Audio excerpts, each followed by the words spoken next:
The first scream didn't come from her mouth. It echoed inside her skull, a silent thunder that jolted her awake.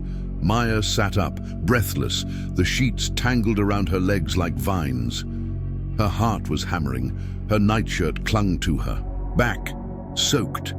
She could still smell the rain, the blood, the burnt grass, and the way he looked at her in the dream. Not like a man begging for help, but like he knew this would happen. It was the third night she dreamed of him dying, and this time he spoke her name. Maya, run! She blinked at the dim outline of the room. Her fingers found the nightstand, clutching at the cool glass of water. She drank too fast, coughed, and leaned over the side of the bed. The digital clock read 3:18 a.m. again, exactly the same as the previous 2 nights. In the dream, her husband Daniel was lying in their backyard, face down, blood pooling near his head, the same spot near the roses he'd planted last spring, the ones she had almost ripped out after the miscarriage. She looked to the left side of the bed, empty, not surprising anymore. Daniel had stopped. Sleeping at home a week ago, his excuse, late nights at work, some urgent system upgrades. But Maya wasn't stupid. She had stopped being naive the night she found lip gloss in his car, a shade she never wore. He didn't even try to lie properly anymore. But this dream, this wasn't about cheating. This was about death, and something inside her said, this one is different. At sunrise, Maya didn't hesitate. She put on Daniel's old hoodie, stepped into the dew-wet grass of their backyard, and walked straight to the spot from the dream. The small curve near the fence under the roses. The earth looked normal, but her skin wasn't. Goosebumps crawled over her neck. Her feet slowed. Something was wrong. She crouched, and then she saw it. A flash of something white buried near the edge of the flower bed. It wasn't a bone, it was too square. She dug with her fingers, half in panic, half in disbelief. A small corner of a photo emerged, then another, then a stack, Polaroids, wet, sticky with dirt, old but not that old, and they were all of her, sleeping, showering, cooking. One taken in the hospital, right after her miscarriage, still wearing the IV line. One at the cemetery. She stumbled back, gagging. Someone had been watching her for months. Her phone trembled in her hand as she dialed. But not the police. She called her sister. Are you saying someone planted them there? Priya's voice crackled on the other end, too calm, too rational for Maya's spinning head. I don't know, maybe. Or maybe he was watching me. Daniel. Maybe he planted them, or... She paused. What if he's not who we think he is? You're scaring me, Maya. I'm scaring myself. There was a long pause. Priya finally said, Do you want me to come over? Maya stared at the pictures, spread out on her kitchen table like an accusation. Yes, she whispered. Please. Priya arrived 20 minutes later, tight-lipped and in full lawyer mode. Hair in a bun, no-nonsense sneakers, sleeves rolled up. Okay, she said, glancing at the photos. We're calling the cops. No. Maya shook her head. Not. Yet Priya blinked. What? What if it is Daniel? What if he finds out? I need to know more first. You think your husband's stalking you? I don't know what I think, but he hasn't come home in days. He says he's working. Late, but he's lying. I feel it in my bones, and the dreams... Maya. Priya's eyes softened. Dreams don't mean someone's dead. I know, but they're not just dreams. They're messages, warnings. A pause. Then Maya added, almost in a whisper, and they keep showing me the same thing. Him, lying there, in the backyard. That night, Maya didn't sleep. She kept the lights on, locked every door and window, held a kitchen knife under her pillow like a child holds a teddy bear. By morning, the fear had become something else. Not calmer, but harder, like a shell cracking into resolve. She needed to know where Daniel was. She checked his location through their shared phone plan. A warehouse on the edge of the city listed as work site. She remembered he'd once taken her there during better times. It wasn't far. She drove there by noon. The gate was locked, rusted slightly. No security, no cameras, but Daniel's car, his unmistakable red Civic, was parked in the lot. Her chest tightened. She climbed the side fence, adrenaline making her reckless, and landed hard on the other side, scraping her palms. The warehouse was quiet, deserted. The main door was ajar. She pushed it open slowly. It smelled of oil, paper, and something else, something faintly rotten. She walked carefully, heart pounding in her ears. Toward the back, near the storage shelves, she found his bag, his laptop, his favorite thermos, but no Daniel. Then she saw it, near the supply closet, a single rose from her backyard, fresh, placed gently on the floor. She backed away, fast ran. That night, the dream came again. Daniel was there, lying still, blood beneath him, but this time she was holding the knife. She woke up screaming. 2 days later, the police knocked on her door. A jogger had found something behind her backyard fence, a body badly decomposed. Male DNA confirmed later, Daniel. And just like that, Maya's world split, because she knew deep in her soul that Daniel had died the same night she saw the dream. But no one believed her. The police believed he was murdered, but they didn't know by whom. There were no fingerprints, no signs of a break-in, and worst of all, no signs that Daniel had been anywhere near that warehouse. According to their records, the red Civic hadn't moved for 3 weeks, but Maya had seen it. She'd been there, hadn't she? Priya stayed with her every night after that, and one evening, while organizing files on Daniel's recovered laptop, she found something strange, a hidden folder. Inside it, more pictures, not of Maya this time, of someone else, the same woman, over and over, sometimes at a gas station, sometimes at a cafe. One taken in front of Maya's house last week. Maya had never seen her before, but the woman looked just like her. Same height, same hair, same tattoo on the same shoulder. A clone? No, a twin. Maya stared at the photo on the laptop screen, her breath locked in her chest.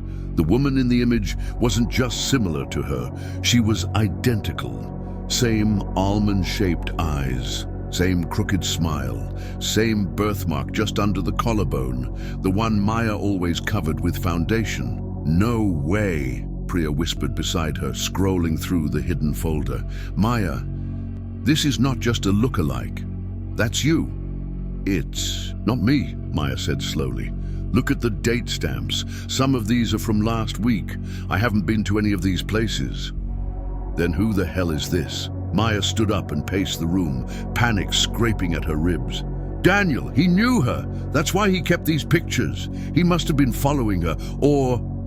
Her voice faltered. Or maybe she was following him. You're saying he was involved with your double? I don't know what I'm saying, Maya snapped. Then more softly, but something is very wrong. I can feel it. Priya sat back, arms crossed. Do you think this woman could be connected to his death? Maya didn't answer. She just stared out the window into the backyard where the roses were starting to wilt and where her husband had been buried beneath the soil. The next morning, Maya did something she hadn't done in years. She called her mother. They hadn't spoken since her father's funeral, when Maya had left early, accusing her mother of lying, of hiding too many secrets, of favoring Priya, of never being honest about their childhood. But now Maya needed answers about her face, about her past. The phone rang 5 times before her mother picked up. Maya, her voice cracked. Are you okay? No, I'm not. Silence. Then, is it about Daniel? Maya's throat tightened.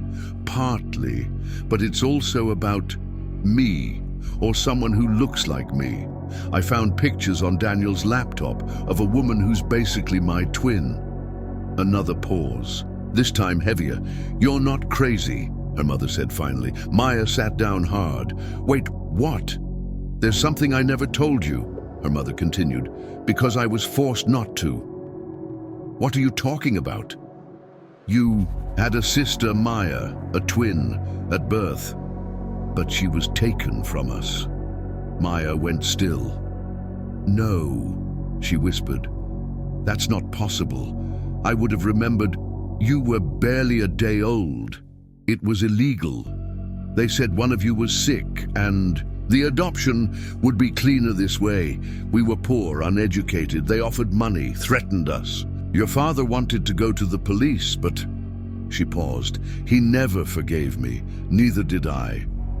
Maya felt the floor spin beneath her. "Do you know her name?" she asked. Her mother exhaled. "No, they never told us. I don't even know who adopted her." Maya ended the call in silence. The silence didn't last long. Her phone buzzed again. Unknown number. No caller ID. She hesitated, then answered. "Maya." A woman's voice, cold, familiar in the wrong way. "I see you found me." Maya didn't speak. "I know you have questions," the voice continued, "but first you need to know the truth about Daniel. He wasn't who you thought he was. He never was. Who are you?" Maya whispered. The woman laughed softly. "I'm what you could have been if life had been different." "Are you the reason he's dead?" A pause. "No, but I'm the reason he's not alive." The call ended. Maya's hands shook.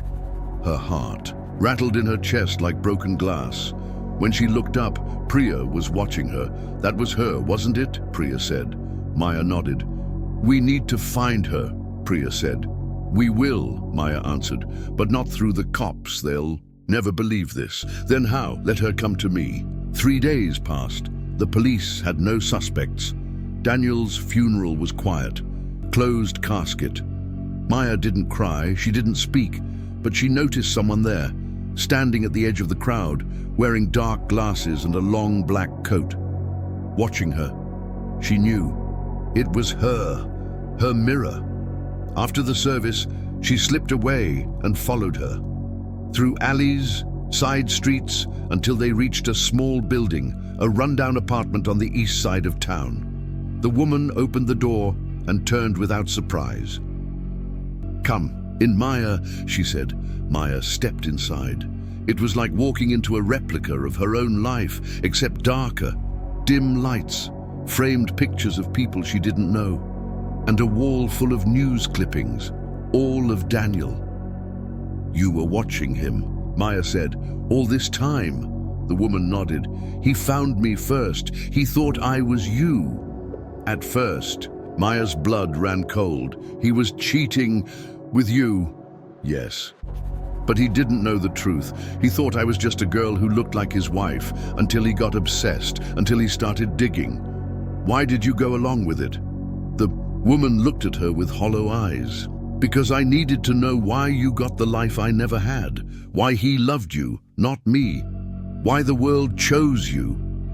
Maya's mouth went dry. "And when he found out the truth, he tried to make me disappear. Said he'd tell the cops I was stalking you. Said no one would believe me. Said I was a mistake. What did you do?" "I didn't kill him, Maya." Her voice cracked. "But I didn't save him either." Maya stared. "What do you mean?" "I came to his house to confront him, to scare him. He attacked me. I pushed him. He hit his head. I panicked. I dragged him outside into the yard. I buried him near the roses." Maya backed away. "You killed him. I freed you." Tears pricked Maya's eyes. "You took my face, my husband, my life. You took mine first," the woman snapped. "I've been alone, abandoned, watched you from afar, living a life I was meant for." Maya stared at her. There were no words. For this kind of grief, for this kind of betrayal.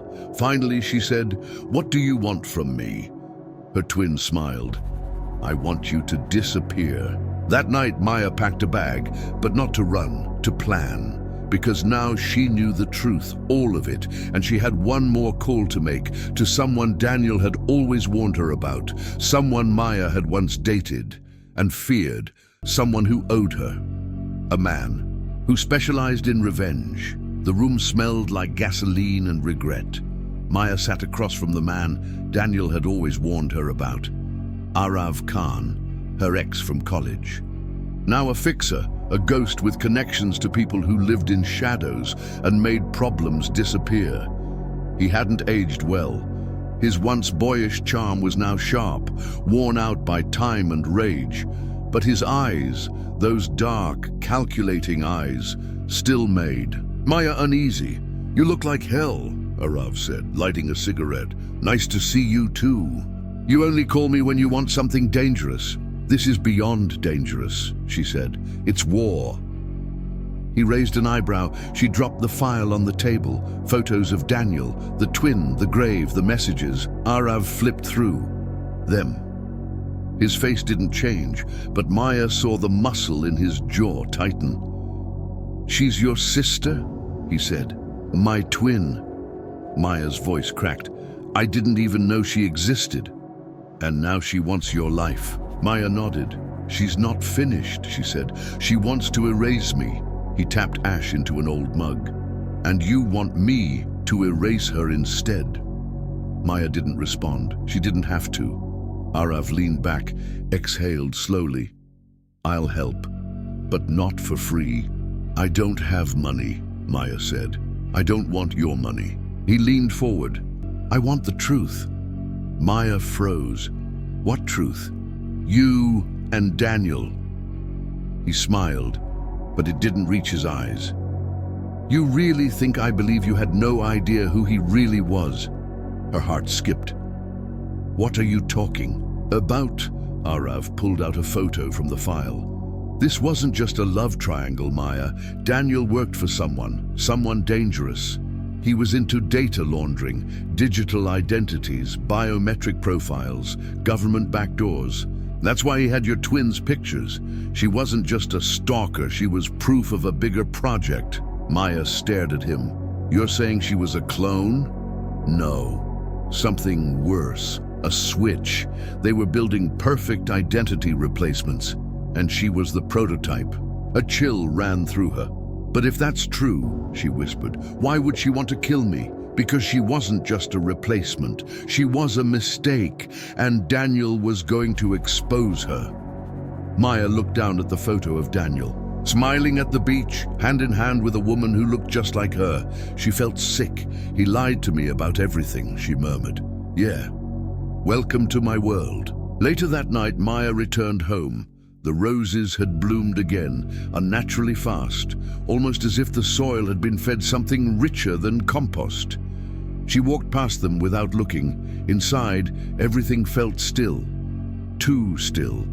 Then she heard a soft humming from the bedroom. She crept forward and stopped. The door was open, and there, standing in front of her mirror, was her twin, brushing her hair like she lived there. Maya's heart thudded. "You broke in," she said. Her twin turned around slowly. "This was always my house," she said. "You were the one living the lie." Maya stepped closer. "What do you want from me?" "I already told you." Her twin smiled. "Your life." Maya didn't blink. "Then take it." The twin froze. "What? You want to be me so badly? Fine, let's trade." She walked over, opened the closet, pulled out one of her dresses. "Let's see how far you can go pretending to be me. Let's see how much you really know." Her twin studied her, suspicious. "Why would you give up now?" Maya stepped close, almost nose to nose. "Because I'm done playing defense." A pause, then her twin grinned. "Deal." Over the next 2 days, Maya let her twin move in. To everyone else, Priya, the neighbors, even the mailman, nothing had changed. Maya was Maya. But inside the house, the war had begun. Her twin started taking over little things, her emails, her schedule, her favorite mug. She even began calling Priya DI, trying to mimic her voice and inflections. Maya played along, until one night she slipped away to meet Arav again. "I'm in," she said. "Good," he replied. "Then it's time for phase 2. "What's that?" "Exposing her." Maya frowned. "How?" Arav pulled out a small flash drive. "This has security footage from a private facility, the night Daniel died." Maya plugged it into her laptop and watched. It was grainy, black and white, but there, unmistakably, was her twin dragging Daniel's limp body through a hallway. Maya covered her mouth. "She lied to me. She always would have." "What do we do with this?" "We leak it," Arav said, "to the one person who never bought the missing person's story, your sister."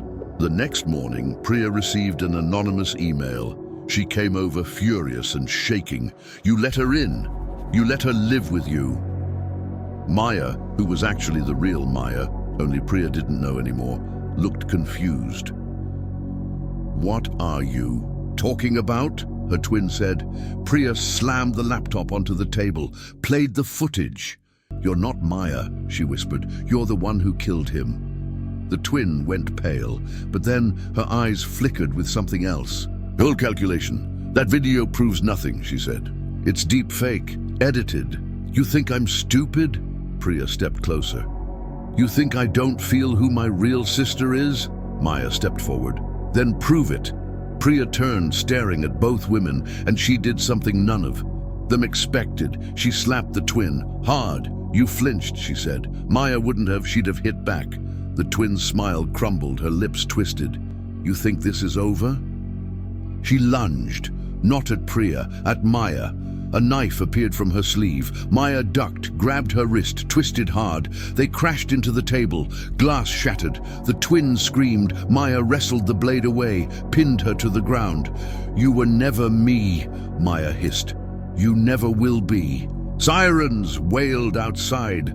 Arav had tipped them off minutes before. When the cops burst in, Maya stepped away, hands raised. Her twin lay bloodied on the floor, screaming, "She's lying! I'm Maya!"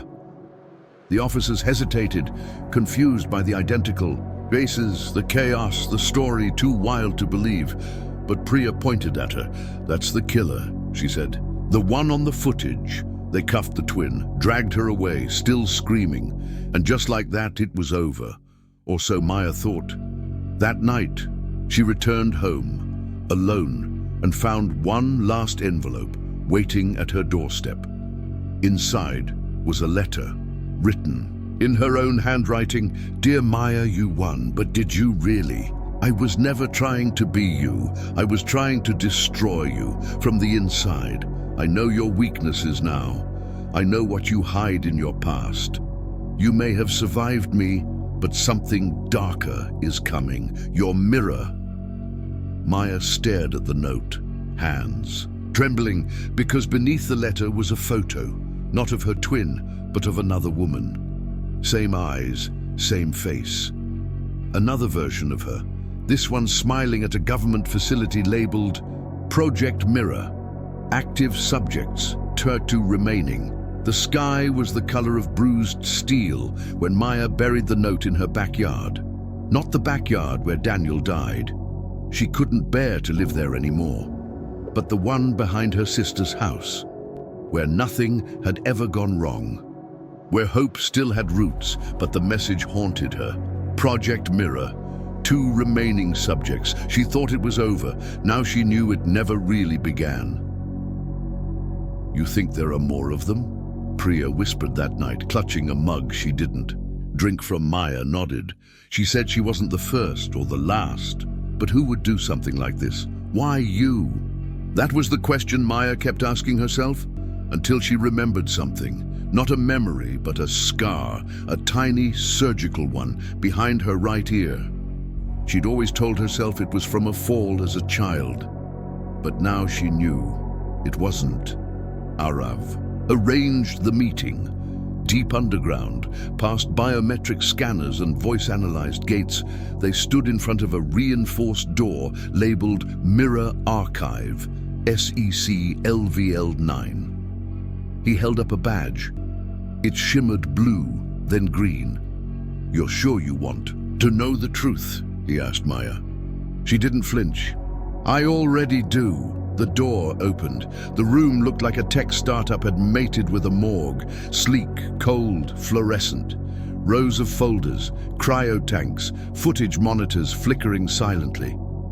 Maya walked past them like a ghost, retracing her steps in a life she didn't remember. On a table in the center, 2 sealed files. Subject A.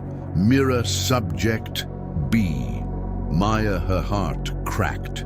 She opened the first, a picture of her twin, listed as genetically engineered replacement. Behavioral conditioning failed. Mental sync level 63%. Then the second file, hers, except not Maya Rao, proxy identity. Baseline subject unknown. Memory fabrication level 94%. She dropped the file. "I'm not real," she whispered. Arav stepped forward. "No, Maya, you're more than real. You're the only one who broke free." Tears welled in her eyes. "My entire life, my family, my love, Daniel. All of it was scripted." "Not scripted," Arav said. "Guided. But your choices, those were yours." She looked at him. "Even killing her." He didn't answer. He didn't need to. Back at Priya's, Maya barely spoke for days. She stared at old photos, trying to find the woman she thought she was. She wasn't there, but then Priya sat beside her. "You're still my sister," she said quietly. "Maybe not by blood, but by every fight, every tear, every laugh. You're mine." Maya finally broke. The tears came fast and hard, full of grief and betrayal and relief. "I don't know who I am anymore," she whispered. Priya took her hand. "Then start over." It took time. Maya changed her name, burned every photo with her twin in it. She planted new roses in the garden, not the blood-colored ones Daniel loved, but yellow, for friendship, for hope. She sold the house, started therapy, learned to sleep again without nightmares. And one day, years later, a letter came. No return address, no threat, just a photo of a girl, her face, standing in front of a mirror, smiling. Behind her, Maya could see the reflection, and in it, the girl was crying. Beneath the photo, a note in scrawled, shaking ink. "There were 3 of us." Maya didn't panic. She didn't call Arav. She didn't run. She smiled. For the first time in years, she felt peace. Not because she was safe, but because she had survived. The girl in the photo, let her come. Maya knew who she was now. She wasn't a twin, wasn't a clone, wasn't a project. She was a survivor, and survivors don't run, they rise. Sometimes losing everything is the only way to find who you really are. The end.